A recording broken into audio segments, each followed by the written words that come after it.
Hi viewers, welcome to Delight Data. आज का हमारा टॉपिक है सैस लाइब्रेरी।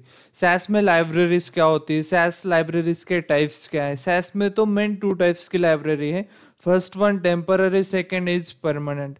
तो ठीक है, उसके पहले हम देख लेते हैं सैस लाइब्रेरी आखिर क्या है। तो सिंपल यहाँ पे डेफिनेशन दी गई है। A SAS library is a named directory library where SAS keep data files.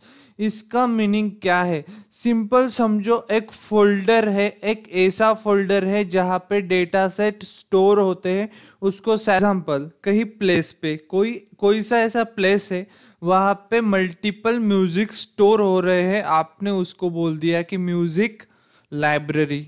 Multiple music का कलेक्शंस म्यूजिक लाइब्रेरी, वैसे ही सैस में है। सैस लाइब्रेरीज क्या होती है, सैस फाइल का कलेक्शन है। सैस डेटा फाइल जहाँ पे स्टोर होती है उस प्लेस को कहते हैं सैस लाइब्रेरी। अब सैस लाइब्रेरी में कुछ टाइप्स होते हैं, वो आगे डिस्कस करेंगे। उससे पहले सैस लाइब्रेरी जो होती है उसका नेमिंग कन्वेंशन हम देख लेंगे, ठीक है।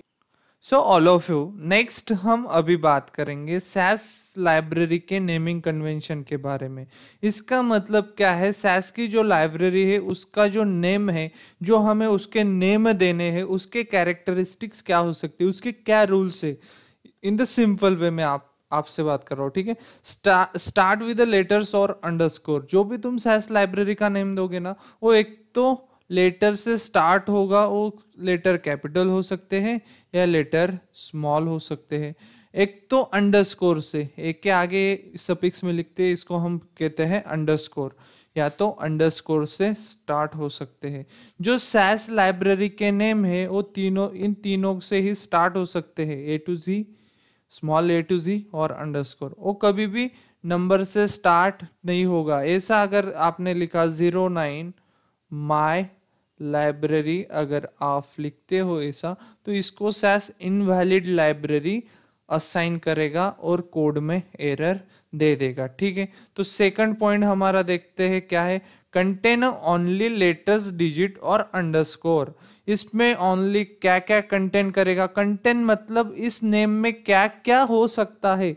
इस नेम में क्या हो सकता है, माइलिब नेम में, माइलिब नेम में हो सकता है अंडरस्कोर, हो सकता है डिजिट, बस इतनी ही चीजें हो सकती है, ठीक है। Next important point, are within 8 characters. इसका मतलब क्या है, ये जो सैस नेम है इनकी जो लेंथ है वो 8 कैरेक्टर ऑफ लेंथ होगी। इसका मतलब क्या कि इसमें कितने कैरेक्टर है, 1 2 3 4 5 6 7 8।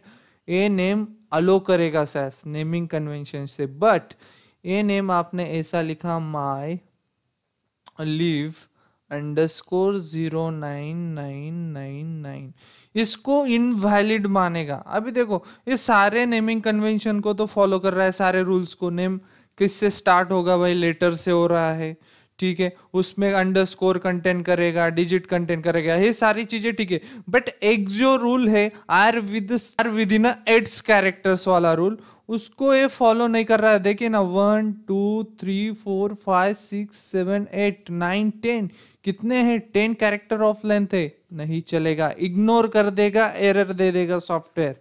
सिंपल सी बात है। अब अगला पॉइंट क्या है, do not use reserved name. इसका मतलब क्या, नेक्स्ट स्लाइड पे लेके जाऊंगा तो वहां पे बताऊंगा रिजर्व नेम क्या है। अभी बेसिक के लिए बता देता हूँ, सैस में जो सिस्टम डिफाइंड कुछ लाइब्रेरी होती है जो सिस्टम प्रोवाइड करता है, मतलब सॉफ्टवेयर ने इनबिल्ड करके रखी होती है। किसमें, सॉफ्टवेयर में कुछ लाइब्रेरीज होती है वो इनबिल्ड लाइब्रेरी होती है। और कुछ एक लाइब्रेरी है जो होती है जब तुम सेशन ओपन करते हो तब है ऑटोमेटिकली क्रिएट होती है, वर्क नाम की लाइब्रेरी। तो ये क्या है, ये रिजर्व्ड लाइब्रेरी है सारी, जो तुम क्रिएट नहीं करते उसको छोड़ के, यूजर डिफाइंड को छोड़ के, सारी सिस्टम की जो लाइब्रेरी है जिसपे सिस्टम का एक्सेस है, उनका नेम आप यूज नहीं कर सकते। उसमें वर्क है, सैस यूजर है, वो सारे मैं अगली स्लाइड पे आपको दिखाऊंगा। तो we have to go next slide. Next slide में देखते हैं क्या है। नेक्स्ट स्लाइड में हम डिस्कस करेंगे temporary library and permanent library. Little bit confusion यहाँ हर स्टूडेंट का है भाई। टू टाइप्स ऑफ लाइब्रेरी होती है friends. First one is a temporary library. Temporary library क्या होती है? Every time you start a SAS session, SAS automatically create a library. ये जो आप यहाँ पे देख रहे हो ना, मैंने स्क्रीनशॉट यहाँ पे लगाया है, वो सैस सॉफ्टवेयर से लिया गया है लाइब्रेरी सेक्शन का। देखो ये जो मैंने हाईलाइट किया है ना, यहाँ पे टिक किया है ना, ये वर्क लाइब्रेरी, जब जब तुम सेशन सैस सेशन स्टार्ट करोगे ये ऑटोमेटिकली क्रिएट होगी सैस में अपने आप। ओके, ये वर्क लाइब्रेरी होती है। ये सिस्टम इसको डिफाइंड करता है ऑटोमेटिकली जब आप सैस सेशन को स्टार्ट करते हो। यह होती है टेम्पररी लाइब्रेरी। इसको टेम्पररी लाइब्रेरी क्यों कहा गया? इसमें जो भी डेटा सेट आएंगे वर्क लाइब्रेरी में वो टेम्पररी स्टोरेज के लिए होंगे, बस इतना ही। ये टेम्पररी स्टोरेज का मतलब वर्क लाइब्रेरी में, फॉर एग्जांपल मैंने सिस्टम को यानी सॉफ्टवेयर को ओपन किया और यहाँ पे एक डेटा सेट भेजा XYZ नाम का, तो क्या होगा? जब जब मैं सॉफ्टवेयर ऑन करके रखा है, जब मैंने ओपन किया है, तो XYZ वहां पे अवेलेबल रहेगा। कब तक? जब तक मैं सॉफ्टवेयर का यूज कर रहा हूं। जैसे ही मैं सॉफ्टवेयर को बंद करता हूं, फिर से रीओपन करूंगा, तो वर्क में जो XYZ होगा वो अपने आप डिलीट होता है, अपने आप ऑटोमेटिकली चला जाता है। फॉर इसका मतलब क्या है? Work library is temporary storage. ठीक है। सेकेंड लाइब्रेरी का टाइप आता है परमानेंट लाइब्रेरी। अब परमानेंट लाइब्रेरी क्या है? सिंपल, जैसे वर्क लाइब्रेरी एक टेम्पररी लाइब्रेरी है, परमानेंट लाइब्रेरी भी क्या होगा कि वो एक परमानेंट स्टोरेज होगा। बट यहाँ पे जो कंफ्यूजन की मैं बात कर रहा था, वो थोड़ा सा लिटिल बिट कंफ्यूजन हो जाता है। यहाँ पे आपको टू टाइप्स लाइब्रेरी परमानेंट में ही देखने मिल जाएंगी। एक वाली है जो सिस्टम डिफाइन करता है, दूसरी लाइब्रेरी है यूजर डिफाइन करता है। एस से सिस्टम डिफाइंड लाइब्रेरी, यू से यूजर डिफाइंड लाइब्रेरी। इतना याद आपको रखना है। सिस्टम लाइब्रेरी मीन सिंपल याद रखो, जो सिस्टम ने, जो सास सिस्टम ने ऑलरेडी इनबिल्ड करके रखी है अपने सिस्टम। लाइब्रेरी मीन्स ऐसे समझो, यह जो फाइल्स है इसको मैं बोलता हूँ, ये जो डेस्क दिख रहा है आपको, आप सी कर रहे होंगे इस डेस्क को, डेस्क पे कुछ फाइल्स रखी है, इसको मैं बोलता हूँ काइंड ऑफ वर्क लाइब्रेरी है। ये जो डेस्क है, क्यों बोला मैंने ऐसा? ये जो डेस्क है ना, इस पे फाइल आएंगी, कुछ वर्क होगा, वर्क होने के बाद यहाँ से फाइल्स चली जाएंगी, फिर यहाँ पे न्यू फाइल आएगी, कुछ वर्क होगा, यहाँ से चली जाएंगी। ये जो डेस्क है ये क्या है? फाइल्स के लिए एक टेम्पररी स्पेस है। यहाँ पे फाइल आ रही है, काम हो रहा है, काम बंद होने के बाद यहाँ से फाइल वैनिश हो जा रही है। और उसके जस्ट नीचे एक स्टोरेज है, स्टोर रूम में फाइल स्टोर करके रखी है। ये फाइल स्टोर करके रखी, इसको हम कंसिडर करेंगे L1, L2, L3। इसी तीन लाइब्रेरी में मैंने कुछ फाइल स्टोर की और नीचे भी की हुई है। कहाँ पे? स्टोर रूम पे। अभी जो है स्टोरेज है स्टोर रूम वाला, ये नीचे वाला ये परमानेंट स्टोरेज है, क्योंकि यहाँ पे परमानेंट फाइल्स स्टोर है, यहाँ से कई फाइल जाती नहीं। और जो डेस्क है वो टेम्परेरी है, डेस्क पे फाइल्स आएंगी जाएंगी, इसीलिए इसको कहेंगे हम टेम्परेरी स्टोरेज, इसको कहेंगे permanent storage for a real life analogy के लिए। बाकी मैंने नीचे सब कुछ समझा दिया है कि यहाँ से क्या बताया था मैंने, यहाँ से यहाँ तक इनबिल्ड लाइब्रेरी जो सिस्टम डिफाइंड है, यहाँ से यहाँ तक सिस्टम डिफाइंड लाइब्रेरी। ये क्या है? ये जब जब सैस सेशन ओपन करोगे तब तक ऑटोमेटिकली क्रिएट होगा कौन? Work library. उसके बाद ये जो है इसको यूजर डिफाइंड लाइब्रेरी कहते हैं। क्यों?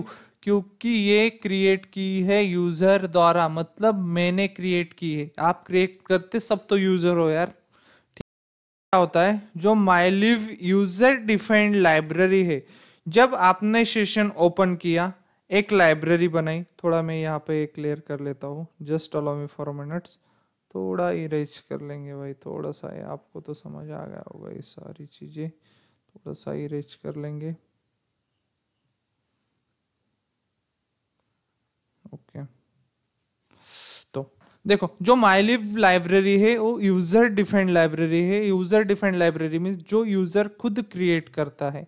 जब मैंने एक माइलिब नेम की लाइब्रेरी बनाई, वो बनाई मैंने लिबनेम स्टेटमेंट से, यहाँ पे आपको हाईलाइट हो रहा होगा, ये है लिबनेम स्टेटमेंट, इससे मैंने बनाई माइलिब लाइब्रेरी। यहाँ पे प्रोज लिखा है, इसके जगह अगर मैं राइट कर देता माइलिब, तो इस स्टेटमेंट से, इसको स्टेटमेंट बोलते हैं, वो सारा हम सॉफ्टवेयर में देख लेंगे। तो ये जो लाइब्रेरी है ना, वो कुछ देर के लिए रहेंगी। कितनी देर के लिए? जब तक मैं सॉफ्टवेयर चलाऊंगा तब तक ये लाइब्रेरी यहाँ पे विजिबल होंगी। जैसे ही मैं सॉफ्टवेयर क्लोज करता हूँ, रीओपन करता हूँ, ये लाइब्रेरी यहाँ से हट जाएंगी। यहाँ पे आपको सिर्फ ये सारी लाइब्रेरीज दिखेंगी। वर्क लाइब्रेरी तो जब जब आप सेशन स्टार्ट करोगे, यह वर्क वाली ऑटोमेटिक क्रिएट हो जाएंगी। और ऊपर की जो सारी लाइब्रेरी है, ये इनबिल्ड लाइब्रेरी है जो सिस्टम ने परमानेंटली डिफाइन कर दी, और वो यहाँ से कहीं नहीं जाएगी। But work library, sorry, but जो यूजर डिफाइंड लाइब्रेरी, उसका क्या, वो यहाँ से तो जरूर जाएगी, बट उसको जो तुमने यहाँ पे जो स्पेस दिया है ना, सॉरी, जो तुमने यहाँ पे एड्रेस दिया है, इस एड्रेस पे परमानेंटली स्टोर रहेगी तुम्हारी यूजर डिफाइंड लाइब्रेरी। इसीलिए यूजर डिफाइंड लाइब्रेरी को कहते हैं परमानेंट लाइब्रेरी। और यूजर के है फाइनली हमारे सॉफ्टवेयर के ऊपर, ये जो आप देख रहे हो ना साइड में, इसको सॉफ्टवेयर में कहते हैं एक्सप्लोर विंडो। इसको क्या कहेंगे हम? Explore window. यह सॉफ्टवेयर में होती है एक्सप्लोर विंडो। तो ठीक है, अब जैसे हमने डिस्कस किया था, हम जाएंगे अभी लाइब्रेरी सेक्शन में। जैसे मैंने पीपीटी पे एक्सप्लेन किया, देखते हैं कुछ वैसा ही दिखता है क्या यहाँ पे। तो ठीक है, कुछ वैसा ही दिख रहा है। जैसे मैंने आपको बोला था, यहाँ पे माइलिब नेम की लाइब्रेरी क्यों नहीं शो हो रही है ब्रो? क्योंकि हमने क्या किया फ्रेंड्स, क्योंकि मैंने रीओपन किया सॉफ्टवेयर का, इसीलिए माइलिब नेम की जो मैंने लाइब्रेरी क्रिएट की थी, वो यहाँ से वैनिश हो चुकी है। ठीक है, यहाँ से वैनिश हो गई। तो ठीक है, तो यहाँ पे कौन सी लाइब्रेरी विजिबल है? अभी वर्क का मैंने क्या बताया था, जब जब आप सॉफ्टवेयर को ओपन करोगे, ऑटोमेटिकली यह वर्क लाइब्रेरी डिफाइंड हो जाती है, जैसे मैंने बताया था हुआ। ठीक है, यह सारी लाइब्रेरी को अब हम क्या कहेंगे? सिस्टम डिफाइंड परमानेंट लाइब्रेरी, जो सिस्टम ने डिफाइंड कर दी परमानेंट स्टोरेज के लिए, फॉर प्रैक्टिस पर्पज, आपके प्रैक्टिस पर्पज के लिए। जैसे SAS हेल्प में कई सारे डेटा सेट स्टोर होते हैं, जो मैं आपको अभी विजिबल करके दिखाऊंगा। देखो, SAS हेल्प में बहुत सारे डेटा सेट है। इस डेटा सेट को आप प्रैक्टिस पर्पज के लिए यूज कर सकते हो। ठीक है, तो आपको अब कुछ बताने की जरूरत नहीं। अभी आपको क्या बताना है? आपको बताना है, सबसे फर्स्ट हम सीखेंगे कि वर्क लाइब्रेरी में कैसे हम डेटा सेट को ला सकते हैं। जो डेटा कीवर्ड है, डेटा कीवर्ड क्या काम करता है? डेटा कीवर्ड, जैसे डेटा कीवर्ड से मैं बनाता हूँ यहाँ पे क्लास।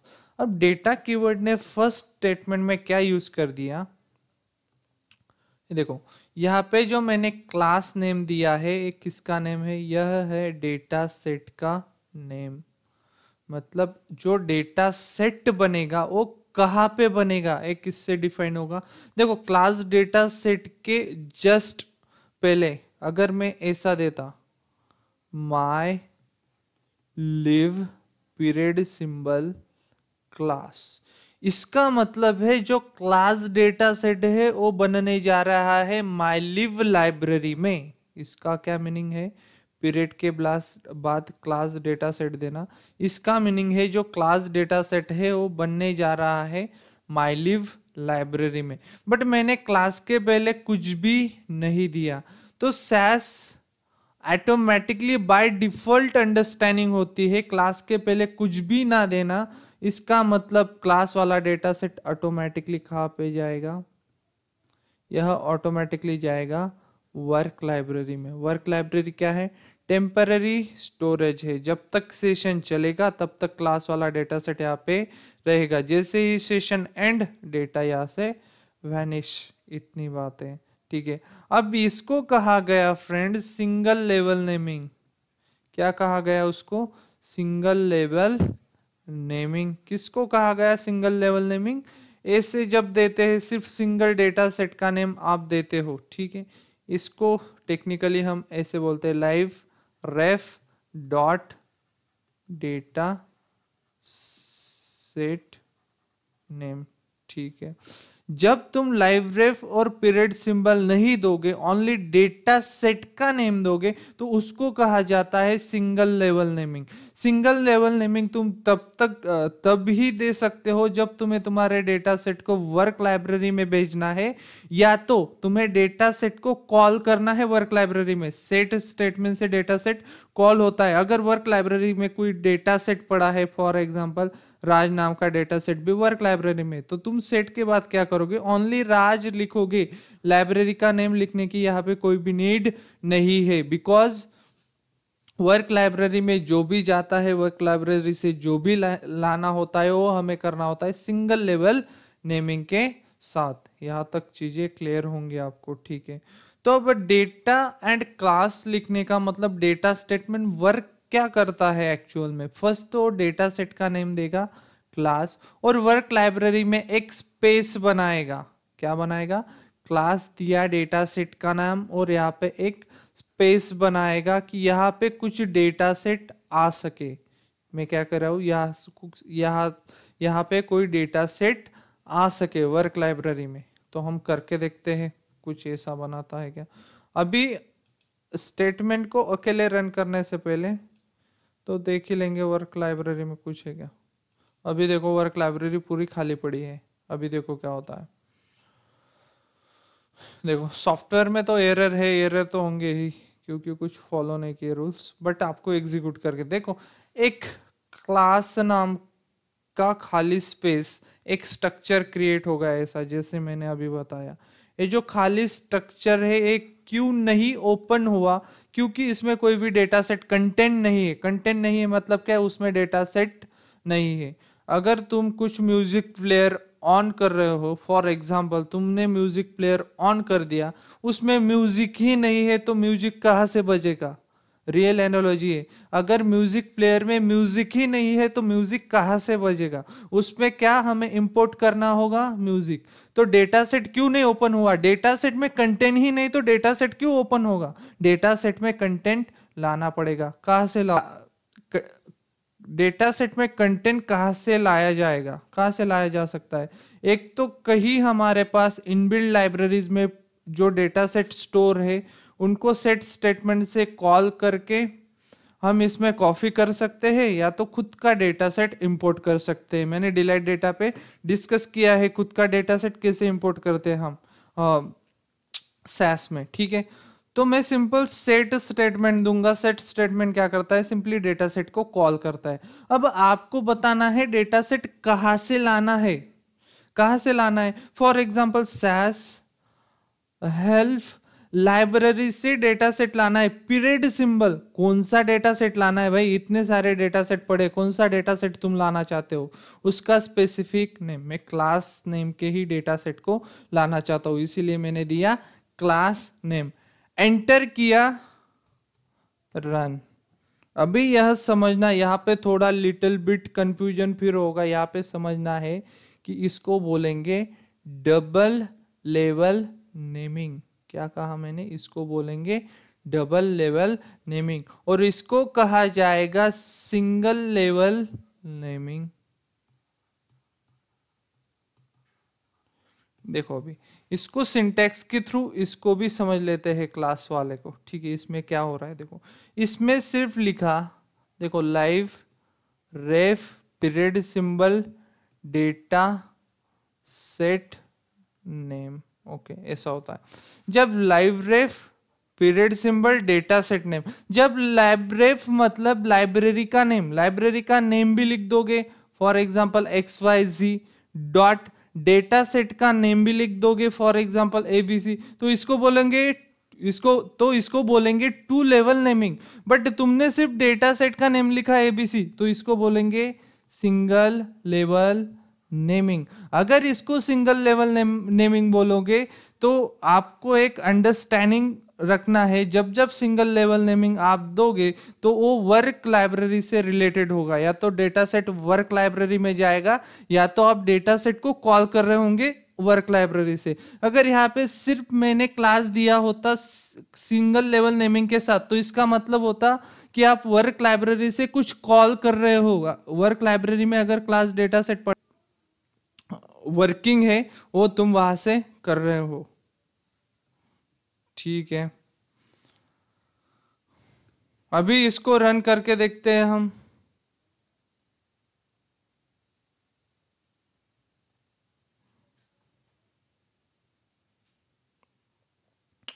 ठीक है, अभी ये आउटपुट वगैरह तो बात की चीज़ है यार। देखो देखो क्या हुआ, वर्क लाइब्रेरी में एक डेटा सेट आया, कौन से नाम का, क्लास नेम का, और वही डेटा सेट है जो हमारे सैस हेल्प लाइब्रेरी में था। तुमने जो सेट से कॉल किया, सेट ने क्या काम किया, सेट गया, सेट स्टेटमेंट गया सैस हेल्प लाइब्रेरी के पास, और पीरियड सिंबल से तुमने बताया कौन सा डेटा सेट लाना है, तुमने कहा क्लास लाना है, ऊपर डेटा को असाइन किया डेटा स्टेटमेंट को, और वहां पे बता दिया कहाँ पे रखना है। तुमने सिंगल लेवल नेमिंग दिया और कहा कि क्लास नाम का डेटा सेट बनाओ, सिंगल लेवल नेमिंग है इसीलिए जाएगा वर्क में। और ये जो वर्क है यह मैंने बताया था टेम्पररी स्टोरेज होता है सैस में। ये टेम्पररी स्टोरेज क्यों है अभी देख लेते हैं। अभी मैं सैस को करूंगा, अभी मैं सॉफ्टवेयर को क्लोज करता हूं।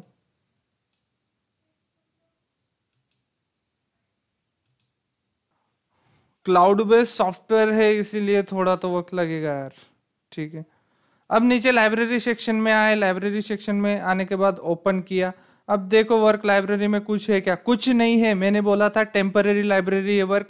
जैसे ही सॉफ्टवेयर क्लोज करोगे, री ओपन करोगे, जो हमने डेटा सेट यहाँ पे लाया था बड़ी ही मेहनत से सेट से कॉल करके यहाँ से वहाँ कॉपी किया था, वो अब यहाँ नहीं है, तो इसीलिए इसको कहते हैं भाई टेम्पररी लाइब्रेरी। अब आते हैं सिस्टम डिफाइंड लाइब्रेरी, तो ये सारी ये मैप वाली हो गई जो सिस्टम ने डिफाइन कर दी तुम्हारे प्रैक्टिस के लिए। इतने सारे डेटा सेट है, कॉल करो, वर्क में रखो, कुछ भी मॉडिफिकेशन करो, मैनिपुलेट करो डेटा को, ये सारी है तुम्हारी और सिस्टम डिफाइंड की लाइब्रेरी जो सिस्टम ने डिफाइन की है। अभी मैं आपको दिखाऊंगा यूजर डिफाइंड लाइब्रेरी में, खुद आपको एक लाइब्रेरी यहाँ पे क्रिएट करके दिखाऊंगा।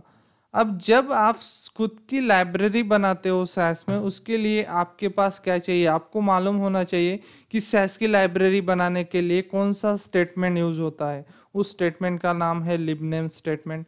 अब लिबनेम स्टेटमेंट के लिए क्या क्या रिक्वायरमेंट है, लिबनेस फाइल सबसे पहले तो सैस लाइब्रेरी का नेम, सैस लाइब्रेरी का नेम के कैरेक्टरिस्टिक्स क्या है, वो लेटर से स्टार्ट होते हैं, माई लिव, ख्याल रखना 8 कैरेक्टर से ज्यादा नहीं होगे, अंडरस्कोर कंटेन करेगा, लास्ट में 01 आ सकता है, बट शर्त यह है कि 8 से ज्यादा कैरेक्टर नहीं हो सकते इसमें। फिर डबल कोट लगाएंगे और यहाँ पे हम एक एड्रेस देंगे, एडर का पाथ, फोल्डर का पाथ मतलब क्या है, सारे यहाँ पे फोल्डर है, क्लाउड बेस्ड सॉफ्टवेयर है इसीलिए यहाँ पे फाइल ओम में एक फोल्डर क्रिएट करके रखा है, उसका मैं एड्रेस यहाँ पे कॉपी करूंगा। अगर आपको ये वीडियो चाहिए तो नेक्स्ट हम ये वीडियो ला देंगे, बेसिक वाला वीडियो है। अभी के लिए इतना ही ध्यान में रखो, जैसे तुम्हारे डी ड्राइव में होते हैं वैसे यहाँ पे फोल्डर क्रिएट किए हैं। यहाँ पे मैंने क्या किया, यहाँ पे तुम सिर्फ फोल्डर का पाथ दे सकते हो, फाइल का नहीं दिया मैंने। यहाँ पे फोल्डर का कंट्रोल फी किया, सेमीकोलन,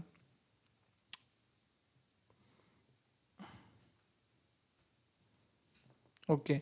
लाइब्रेरी सक्सेसफुली असाइन, जैसे मैंने माइलिब बनाई थी,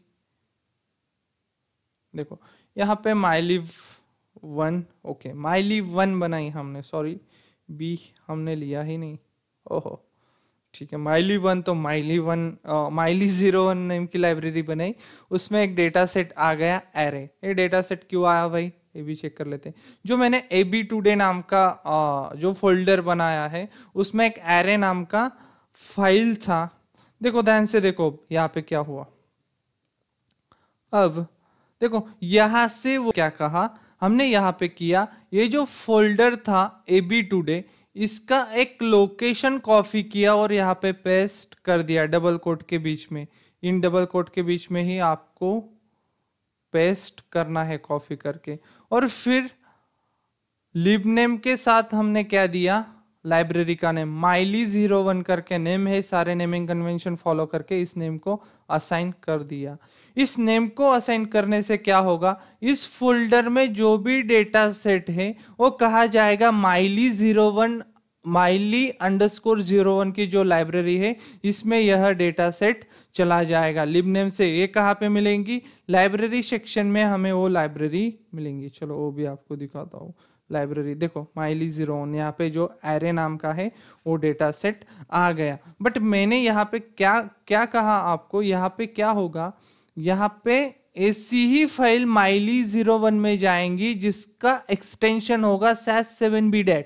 ये जो SAS7bdat है ये SAS फाइल का एक्सटेंशन होता है। इसका तुमने एड्रेस दिया इस फोल्डर, बट यहाँ से उठ के यहाँ नहीं जाती। एक्सेल फाइल को libname से इंपोर्ट करवाने के मेथड्स अलग है, आपको इतना समझना है। इसको कहेंगे भाई यूजर डिफाइंड लाइब्रेरी। अब इसमें भी क्या होता है, अब इस यूजर डिफाइंड लाइब्रेरी के साथ क्या होता है, ये तो असाइन हो जाती है, बट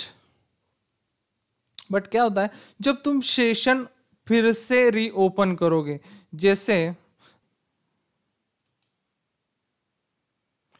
क्लोज करने के बाद फिर से रीओपन करेंगे सैस का सॉफ्टवेयर ओपन करने जा रहे हैं, थोड़ा वक्त लेगा क्योंकि क्लाउड बेस्ड सॉफ्टवेयर है, नेट से चलता है, शायद जल्दी हो जाएगा। तब तक के लिए आप भी थोड़ा सा फ्रेश हो जाइए।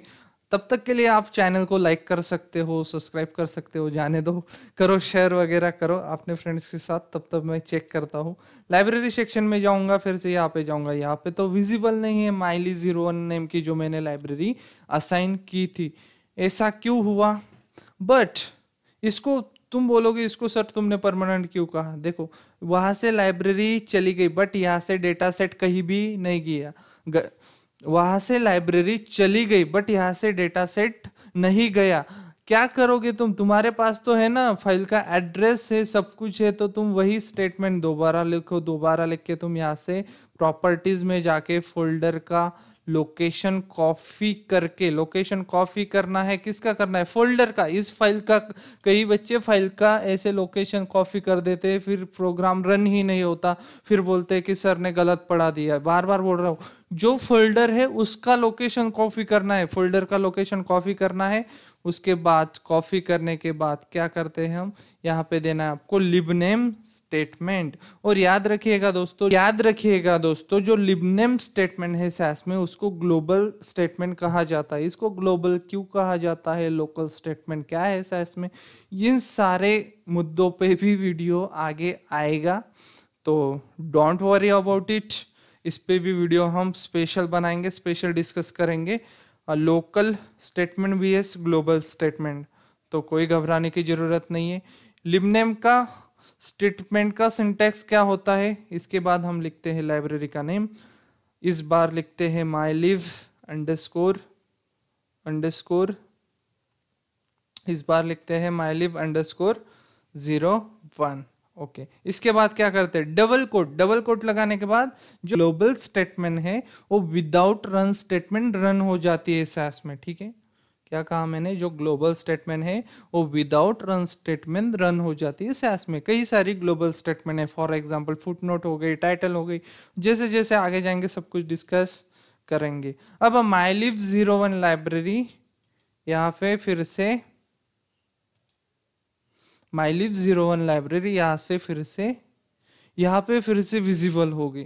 अब मेरा आपका क्वेश्चन होगा, बार बार रन करना, बार बार वही चीजें करना, ये थोड़ा हमें बहुत मतलब बार बार क्यों करें। जब भी हम जैसे SAS ओपन करेंगे तो यह myliv01 यहाँ पे वैसी की वैसी रहनी चाहिए, बस हमारा इतना बोलना है। तो कर सकते हैं क्या सर आप ऐसा, अगर आप किया इस फाइल में, मैं आपको एक्सप्लेन करता हूं।